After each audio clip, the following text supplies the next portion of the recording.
لا تدعوا أحدا يشك في وطنيتي. لقد وفيت بوعودي لكم.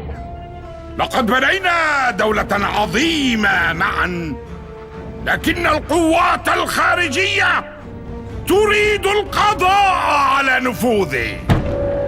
إنهم يريدون أن يعزلوننا ويفصلوننا عن باقي العالم. كم من زوجاتكم وأطفالكم تشردوا. لقد أرسل تحالفهم مبعوثا لعرض مطالبهم المتعجرفة. لقد بنينا معا بلدا عظيما على أنقاض البلد القديمة، ومعا سوف نبني إفريقيا عظيمة. ولكن قبل أن يتسنى لنا البناء يجب أن ندمر أولا. ذلك هو ردي على مطالب تحالفهم.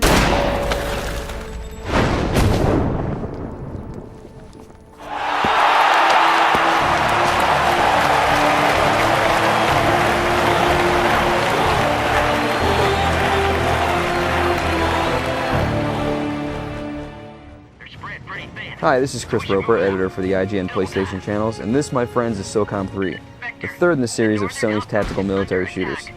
The SOCOM franchise is essentially Sony's version of Counter-Strike, with regards to popularity at least, for the PlayStation 2, and is easily its most important online franchise for many reasons. I'm going to start by pointing out right away that although multiplayer is obviously the most important aspect of SOCOM, we weren't able to take any online footage for the video review since the game is only a few days away from shipping, and Sony is running its last batch of server tests to make sure everything's set for launch and everything's ready to go. The footage we have here is very indicative of what the online play is like though, so it's all good. While SOCOM 2 sort of felt like an expansion pack to the original game, SOCOM 3 is packed to the brim with new features and improvements that set it a step above the previous game. For instance, one of the major new additions is vehicles, which gamers have been begging for since the original SOCOM was released more than 3 years ago. The game features roughly 20 transports you can hop into, like Humvees, tanks, jeeps, assault boats, and more, each of them with multiple passenger slots you can hop between. Zipper has done a pretty good job of fine-tuning the handling and control of each of the vehicles, and they perform pretty much about as well as you'd expect them to, in a good relation to how their real-life counterparts would actually perform. Not that we've ever actually driven a tank, but just saying. Humvees are a blast to drive, for example, especially when you've got a guy on the mounted rocket launcher and he takes out a tank while you circle it faster than its barrel can rotate. Pretty awesome stuff there. The vehicles are important not only because they expand the number of ways that you can approach a situation, but because the levels are absolutely massive this time around. Rather than loading any given level at once like before, Zipper has switched over to using streaming technology to allow the levels to become absolutely monstrous.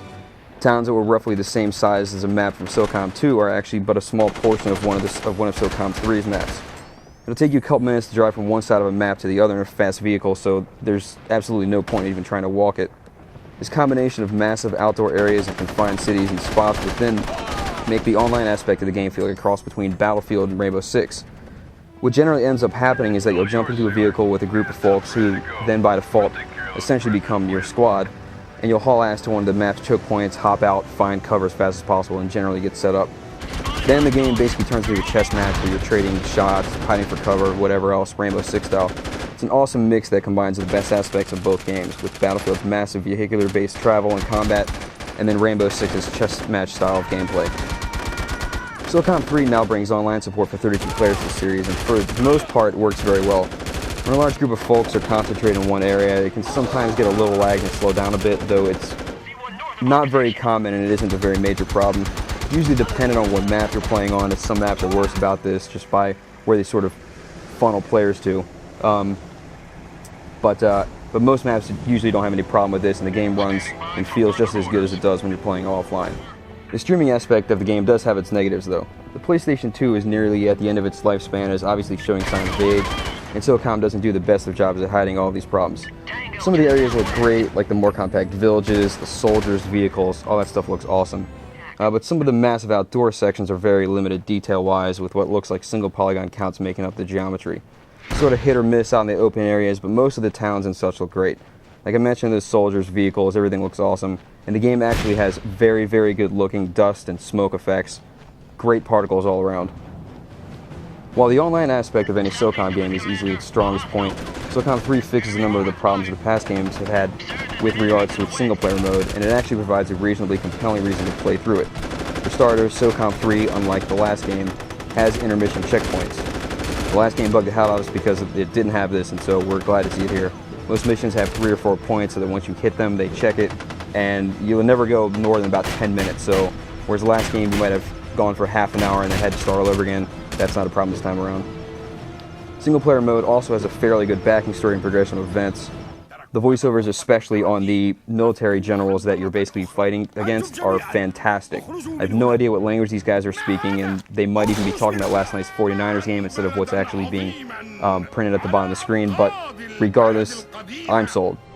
The single-player AI is generally pretty good, with guys ducking behind cover and whatnot like it should, but it isn't perfect. Sometimes your troops won't follow you, so you have to tell them to regroup or continue to follow you. And sometimes loaded enemies will hide somewhere and you'll have to search for them out to end the mission. Like one mission where you're basically manning turrets. One of the soldiers, after they killed everybody else, was hiding in a crater, and I didn't realize he was there and had to wander around for a minute to find him. This isn't a major problem, and it's not all that common, but it's still actually worth mentioning. Fans of the SOCOM series are obviously planning on picking this up anyway, and as they should, as it's an awesome game. But even folks who may not have tried the series before for whatever reason, be it that they heard the single-player mode wasn't that great, or they didn't have the network adapter, or whatever other reasons, should actually really check this game out. It's reason enough to pick up the online adapter alone if you aren't to have it. SOCOM 3 is my personal favorite online game for the PlayStation 2 so far, and I highly recommend you pick it up.